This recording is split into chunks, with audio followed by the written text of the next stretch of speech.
कोई के मेरो तो हिर फूटे चाय ला बेगी, कोई महाराज भी तू निकलियो कोई भी पहले यूं बांध तान तैयार हुई आज तू खावनो जो छानो है। ये अगर काम चल रहा था और यही चलेगा तो मेरे विचार से यहां भीड़ का कोई फायदा नहीं है। क्यों? क्योंकि एक महाराज कहावत है मारवाड़ के माई कि बोई कुआड़ो न बोई डांडो। एक ठाकर साहब तो बे गांव रे में पहले ठाकर और राज होता, और राज होता तो ठाकर रे हमें बोले कौन? ठाकर साहब भी गांव रे में नई नई जो भी कोई भेड़ की ब्यावती बन महाराज खोल आप रे घरे ले जार बांध ले तो हमें ऊं ठाकर सारे हमें कुणी बोल विरोधी करे तो मौत नहीं तो देवनो ठाकर राज कुण मना कर। जिके भी घरे बढ़िया गाय दूध देने दी वे बिन वो खोल ले जे और खोल ना आपरे बाड़े में बंदा देगा थारे का ही काम दिया तो ठाकरा बैठे घना लोग आवे बेटे बेटे बेटे। अब एक दिन भी गांव रे माई एक कुमारा बे कहो कि थे गांव रा अगर साथ दो तो काम तो मैं कर दूंगा, वो बड़कती खोल को तो गांव रा कहो भाई अब हगड़ा तंग आउड़ा ये कर दो।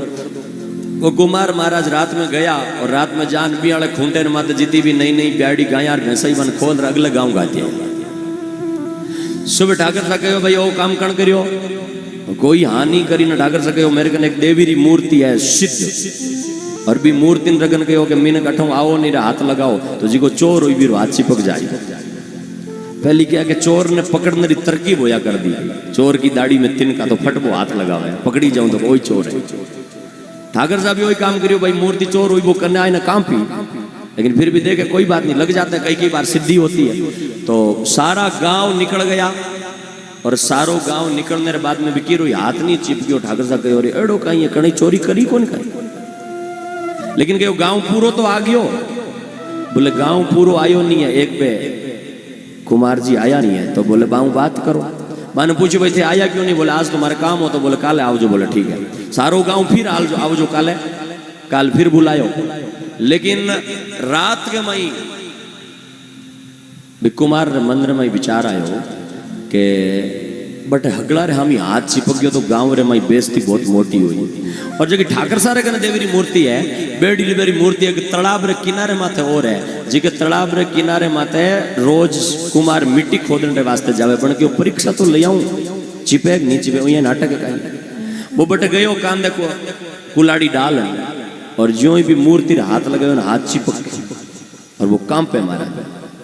अब बन के बैठे तो कोई छोड़ावनी कौन नहीं, छोड़ावने हेलो मारूं तो वो कहीं चिपक्यू गूं तो करूं के ना वो जगी मिट्टी खोदने वाली कुलाड़ी भी ना ऊंधी करी मूंछटनी एक लगाई ना बा मिट्टी री मूर्ति टूट गई और छूट गयो। बन के बस हमें टल आ गई अपन कला आ गई, हमें बोले कितनी आवे अपन लेनो देनो नहीं गणो। बट गयो अनजान ठाकर साहब फिर पूछो कि भाई तो लेट क्यों है? बोले महाराज थोड़ा काम हो तो बोले मूर्ति हाथ लगा। अब जो ही वो मूर्ति कने गयो और मूर्ति कन जान कहो कि देवी तू है बावड़ी और भैंस घूमी है रावड़ी ने थारी न मारी। देवी तू है बावड़ी भैंस घूमी है रावड़ी और अमय जते हाथ पकड़ लियो तो हूं कुमार बांडो रात लो हागी ग्वाड़ो हागी डांडो।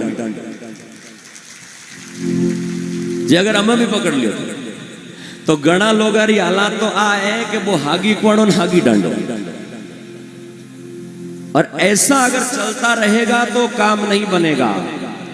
कथा में बैठने के बाद में आप कुछ न कुछ यहां से संकल्प लेकर के उठे कि आज के बाद में मेरा जीवन धर्ममय होगा, तो हमारी यहां बैठने वाले कथा व्यास की आत्मा शांत होगी, मन में थोड़ी शांति होगी, प्रसन्नता होगी। यहां जो रात दिन दौड़ने वाले 7 दिनों से नहीं 15 दिनों से जो दौड़ रहे हैं उनके मन में प्रसन्नता होगी कि चलो 7 दिन नींद कम ली, रात दिन दौड़े, यहाँ आने वाले हजारों लोगों की व्यवस्था करी, लेकिन यहाँ आकर के अगर 10 लोगों ने भी नशा छोड़ दिया तो हमारा रात में जगना सफल हो गया, हमारा दौड़ना सफल हो गया। तो आप कुछ न कुछ यहाँ कथा से संकल्प लेकर के उठे और मन में भगवान के प्रति श्रद्धा पैदा करके आज अमावस्या का दिन है। इस अमावस्या के दिन में अमावस्या व्रत राखणो भजन विष्णु बतायो, जो इस नियम का पालन करते हुए आप सभी लोग गुरु महाराज की कथा को ध्यान से सुने और मन से सुन करके मनन करें और निधि ध्यान में लाए। भगवान जाम्बोजी जब 34 वर्ष के हुए, उससे पहले जब भगवान जाम्बोजी के माता और पिता लोवट जी और हंसा दोनों का देहावसान हो गया, तो वो अपनी जितनी भी संपत्ति थी उस सारी संपत्ति को संभरा करके और स्वयं भगवान जाम्बोजी सम्राथल दौरे पर आकर के विराजमान हो गए। ये बात है विक्रम संवत 1540 में जब उनके माता पिता का देहावसान हो जाता है, तो उसके बाद में भगवान 2 साल तक भ्रमण करते हैं और 1542 में गुरु आसन सम्राथल पर बैठ गए। यूं तो भगवान कोई एक जगह पर नहीं है और एक जगह पर उन्हें अपना स्थान भी नहीं बताया है। यूं तो भगवान ने कहा है कि मैंने फिर दुनिया परख लियो, सब जगह पर घुमा, थटे बमणिया अरु गुजरात, आसो जाई 1.25 लाख मालवे, पर्वत मांडू माही ज्ञान कथू, खुरासान गढ़ लंगली कंचन अरुदुणायर, फिर दुनिया परख लियो।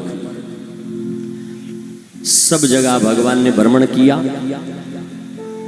और गुरु महाराज भगवान जाम्बोजी सब जगह पर भ्रमण करने वाले भगवान जब 1542 में सम्राथल दौरे पर विराजमान होते हैं, तो उसी समय इस डेजर्ट एरिया के अंदर बरसात तो वैसे ही कमी है, लेकिन गुरु महाराज जाम्बोजी उस समय जिस समय दौरे पर विराजमान थे, तो कहते हैं कि अकाल पड़ गया। और जब अकाल पड़ा तो लोग अपने घरों को छोड़ करके जाने लगे, पलायन करने लगे मालवे की तरफ, खेतों को छोड़। भक्तों तुम वहां कहां जा रहे हो? तरफ जा रहे हैं क्या? मैं आपके लिए एक ऐसी व्यवस्था करता हूं कि आप छोटे से बालपने में थे तो उस समय एक दिन के अंदर खेत निपजाया था। खेत निपजायो सांझ पहलू लोवट पर जो सार। भगवान ने जब वो लोग पलायन करने लगे तो सम्राथल दौरे पर अपनी सिद्धि के द्वारा एक अनाज की ढेरी कर दी और एक घास की ढेरी कर दी और कहा आपको जितना अनाज और घास चाहिए उतना यहां से ले जाओ, लेकिन अपनी भूमि को छोड़ करके मत जाओ।